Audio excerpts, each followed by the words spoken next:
पुरुषों में प्रजनन के लिए आवश्यक है। इसके बिना संतान की उत्पत्ति संभव नहीं है। लेकिन अब सवाल ये है कि आखिर वीर्य बनता कैसे है?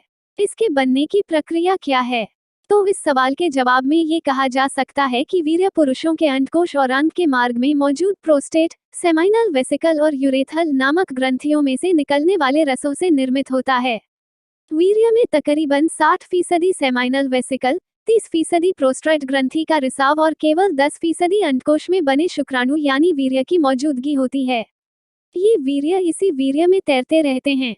पुरुष जनांग के नीचे लटकने वाले अंडकोश यानी शुक्राशय में शुक्राणु निर्मित होते हैं। इसका कारण ये है कि शुक्राणु बनने के लिए शरीर से कुछ कम तापमान की आवश्यकता होती है। अब तक आपने ये तो समझ ही लिया होगा कि शुक्राणु कैसे बनते हैं। अब हम आपको ये बताने जा रहे हैं कि किशोरावस्था तक शुक्राशय में शुक्राणुओं का निर्माण शुरू नहीं होता है। इसकी शुरुआत लगभग 11 से 13 साल के बीच ही होती है और 17-18 साल तक इसकी प्रक्रिया में तेजी आ जाती है। अंडकोश से निकलकर शुक्राणु इसके ऊपरी हिस्से में तकरीबन 1 महीने तक सक्रिय रहते हुए इकट्ठा रह सकते हैं। जहां तक बात है शुक्राणुओं के बनने की पूरी प्रक्रिया की, तो इसमें करीब 72 दिन का समय लग जाता है। यानी कि ये शुक्राणु किशोरावस्था से बनना शुरू होकर जिंदगी भर बनते रहते हैं।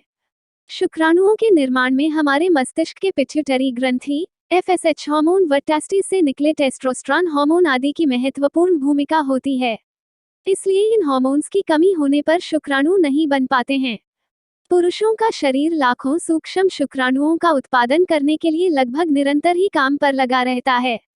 स्पष्ट है कि हर शुक्राणु का एकमात्र उद्देश्य डिंब की ओर तैरकर आना और उसमें मिल जाना होता है। यदि शुक्राणुओं के बनने की शुरुआत से अंत तक का समय देखें तो एक नई शुक्राणु कोशिका के निर्मित होने में करीब 2-3 महीनों का समय लग जाता है। यहाँ ये भी जान लेना आवश्यक है कि एक औसत शुक्राणु का औसत उम्र पुरुषों के शरीर में केवल कुछ ही हफ्तों का होता है। बता दें कि प्रत्येक वीर्यपात के साथ कम से कम 4 करोड़ शुक्राणु बाहर आते हैं। महिलाओं में ओव्यूलेशन को नियंत्रित करने वाले हार्मोन ही पुरुषों में टेस्टोस्टेरोन के निर्माण की प्रक्रिया को उत्तेजित करते हैं। पुरुषों में शुक्राणुओं के उत्पादन के लिए टेस्टोस्टेरोन हार्मोन ही जिम्मेदार होता है। शुक्राणुओं का उत्पादन की शुरुआत वीर्यकोश में ही प्रारंभ होता है। वीर्यकोश लिंग के नीचे अंडकोशीय थैली में 2 ग्रंथियां होती हैं। वीर्यकोश शरीर के बाहर लटके होते हैं क्योंकि ये तापमान के प्रति काफी संवेदनशील होते हैं। कुशलतापूर्वक स्वस्थ शुक्राणुओं के उत्पादन के लिए इनका 34 डिग्री सेल्सियस के तापमान में रहना जरूरी है। यह शरीर के सामान्य तापमान से करीब 4 डिग्री अधिक ठंडा होता है।